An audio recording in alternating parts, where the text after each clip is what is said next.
बच्चों, कैसे हो? आज की कहानी के लिए तैयार?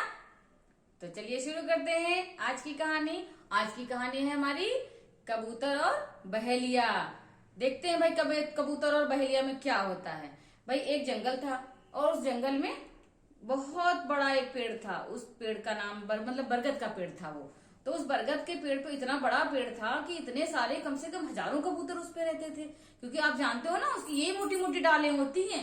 इसी कोई इधर गई कोई इधर गई। और बरगद के पेड़ के पास बच्चों जानते हो क्या होता है? वो कौन सी जड़ मैंने बताई थी जो लटकती रहती है यूं यूं करके। तो चारों तरफ उस बरगद की चारों तरफ जड़ें ही जड़ें थी। उसके कुछ दूरी पे थोड़ा खाली जगह थी, मतलब छोटे छोटे पेड़ थे लेकिन खाली जगह भी पड़ी हुई थी। तो वहीं पे इधर उधर दाने वाने बिखरे पड़े रहते थे, कहीं कुछ मिल जाता कहीं को। तो कबूतर सारे वहीं पे खाते पीते थे, कभी उड़ के इधर जाते कभी उधर जाते, पूरे जंगल में घुमा करते थे। उन कबूतरों का एक मुखिया था, यानी कि बूढ़ा कबूतर था। वो बहुत पुराना था, सारे कबूतर उसकी बात मानते थे।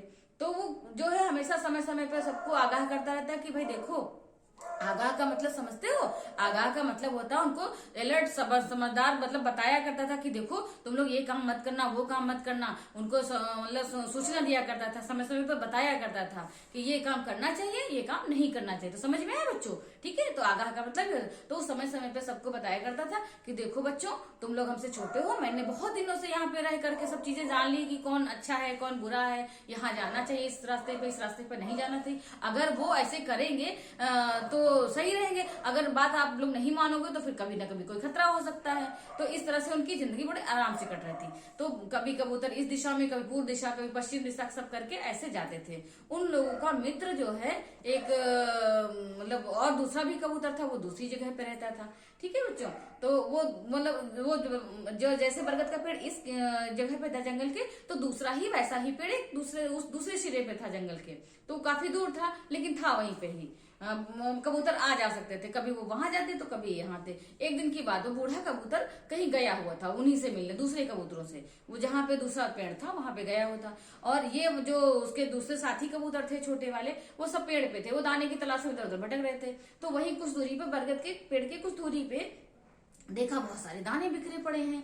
तो एक दो कबूतर वहां गए और दाना चुग के चले आए और उनको कुछ पता नहीं था कि दाने इतने सारे क्यों पड़े हैं। वो फिर वापस आए उसी पेड़ के पास। जब वापस आए तो वहां क्या देखते हैं कि बूढ़ा कबूतर था नहीं। तो कैसे पूछे, किससे पूछे कि जाए वहां की नहीं। फिर आधे साथी उसके गए, फिर वहां से दाना चुग के चले आए। फिर उसके साथी गए, तब तक वो बूढ़ा कबूतर वहां से आ गया। उसने कहा देखो मित्र, मैं सब लोगों को बता रहा हूं कि आप लोग वहां पे जाइएगा नहीं। अगर आप जाएंगे तो वहां पे हो सकता कोई जाल बिछा हो या कोई खतरा हो, तो उससे आप लोग, हमने आगाह किया था, देखिए बता रहे थे आपको मत जाइए। लेकिन आधे कबूतर नहीं माने, वो वहां चले गए। फिर जब वो चले गए तो उसके पीछे पीछे भैया जो दूसरे ऊपर बैठे डालों में ऊँघ रहते, कहते भैया मेरा पेट तो अभी भरा नहीं है, मैं तो जाऊंगा जरूर। दूसरे आए, वो भी कहे चलो भैया हम भी चलते हैं। जाते जाते भैया वहां पहुंचे। जब गए वहां पे तो भैया जब सारे कबूतर एक साथ बैठ गए और वहां झुरमुट के पास झाड़ी, जानते हो झुरमुट जानते हो? जो पेड़ों का झाड़ होता है जहाँ पे इसको छोटे छोटे बड़े इतना बड़ा सा इकट्ठा हो जाता है तो बाद में बाहर कहाँ दिखाई पड़ता है? जानते हो? जाले उससे दिखाई नहीं पड़ता, वो होता है झुरमुट। वहां पे वो बैठा बहेलिया था। बहेलिया जानते हो बच्चों? जो शिकार करता है, यानी कि चिड़ियों को जो मारता तीर से, कभी जाल से ऐसे फंसा करके ऐसे बिछा देते हैं। नेट का जाल बना होता है, जैसे मच्छरदानी जानते हो बच्चों? आप लोग लगाते हैं ना मच्छरदानी, वही वाले, उसी तरीके से जाल होता है। लेकिन वो थोड़ा सा बड़ा था। उसमें जो है बच्ची बैठते, पंजे से ऐसे करके बैठते हैं और जब वो दाना चुगते हैं उसमें दाने तो दिख जाते हैं, गेहूं के या चावल के जो भी दाने होते हैं, मकई ज्वार जो भी होता है। तो ऐसे करके बैठते हैं पंजे रख करके, और जब चोंच ऐसे मारते हैं उसमें, फिर वो जो पंख उनके उठते हैं तो वो उसके जो जाले होते हैं वो थोड़े से खींचे ऐसे जाते हैं। जब उसको जाल खींचा जाएगा तो उनके पंजे यूं होते हैं, और जब जाल खींचा जाएगा तो पंजे बेचारे के जो पक्षी होते हैं उनके ऐसे फंस जाएंगे, उसमें जाल खींच जाएगा, वो यहाँ तक आ जाएंगे। तो इस तरह से वो फंस जाएंगे। तो उस जो शिकारी जो था तो उसने जाल खींच लिया। अब कबूतर थे ज्यादा सारे, अब वो क्या करें, सारे कबूतर उसी में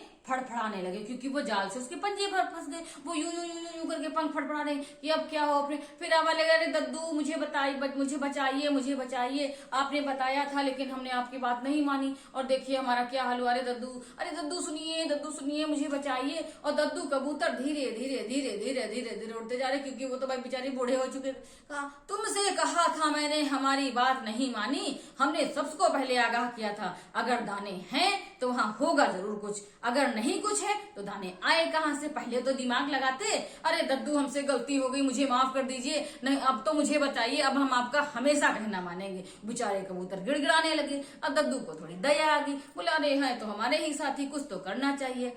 फिर उन्होंने कहा कि ऐसा करिए, आप लोग सारे लोग जोर लगाइए, कस के जोर लगाइए और उड़ जाइए। अभी शिकारी यहाँ है नहीं, वो कहीं गया हुआ है। जाल तो उसने खींच दिया पर वो यहाँ है नहीं। अगर वो आ जाएगा तो बड़ी मुश्किल हो जाएगी। ऐसा करो, अभी शाम हुई नहीं और शाम हो जाएगी, वैसे ही बहेलिया आ जाएगा और आपको सबको घसीट लेगा, घसीट के अपने घर ले जाएगा, बेचेगा आपको।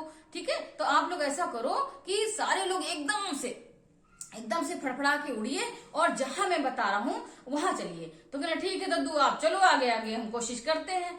तो वो जो बूढ़ा कबूतर था, दद्दू जो था सबका, वो आगे आ गया, आगे आया, थोड़ा सा उड़ना शुरू किया। फिर सारे कबूतरों ने, जो 100-200 कबूतर थे, एकदम से फड़फड़ा के यूं उठे और उठे। फिर उनको जब उठे गए तो वो जाल भी उठ गया, तो थोड़ा ऊपर उठा, फिर ऊपर उन्होंने ताकत लाई, फिर और उठा, ये करके यहाँ से उठते उठते, जमीन से उठते उठते इतना ऊंचा उठ गया, उठते उठते फिर और ऊपर उठ गया। फिर वो सारे कबूतर फट फट फट फट फट फट उड़ते चले गए, आगे आगे दद्दू कबूतर, पीछे पीछे सारे बच्चे कबूतर। वो धीरे धीरे जा रहे हैं, दद्दू आगे आगे, वो पीछे पीछे, भागते भागते भागते भागते बड़ी मुश्किल से हांफ गए बेचारे। कहाँ पहुंचे जाके बच्चों? उसी वाले बरगद के पास जहां उनके रिश्तेदार रहते थे, जहां दद्दू कबूतर मिलने गए थे, समझ में आया? तो वो वहां जब पहुंचे, वहां जा करके उन लोगों ने हाँफते हाँफते रखा, जाल को नीचे उतारा, यानी कि सारे कबूतर एक साथ नीचे उतर आए। तो वहां के जो बरगद का पेड़ था दूसरा वाला, उसके बिल में एक रहता था चूहा। तो उन्होंने चूहे मित्र को आवाज लगाई, उन्होंने जाल काट दिया, सारे चूहों को बुलाया अपने मित्रों को और जाल काट दिया। तो सारे कबूतर बच्चों आजाद हो गए। जानते हैं अगर उनके मित्र अच्छे नहीं होते तो क्या होता, और उनके दद्दू कबूतर नहीं होते तो क्या होता, बेचारे फंस जाते। इसीलिए हमें अपने बुजुर्गों का कहना मानना चाहिए। और बुजुर्ग लोग कहते हैं ना, हमेशा एक साथ रहना चाहिए, ताकि कोई मुसीबत आए तो हम लोग मुसीबत से बच सके ना, इसीलिए बताया जाता है। तो हम अपने बड़ों की बात मानेंगे और उनका कहा कभी नहीं टालेंगे। ठीक है बच्चों, और हम लोग हमेशा एक साथ रहेंगे। अगर एक साथ नहीं रहेंगे तो हम लोग मुसीबत का सामना नहीं कर पाएंगे। समझ आए बच्चों? तो एकता में कितनी शक्ति होगी, समझ में आ गया?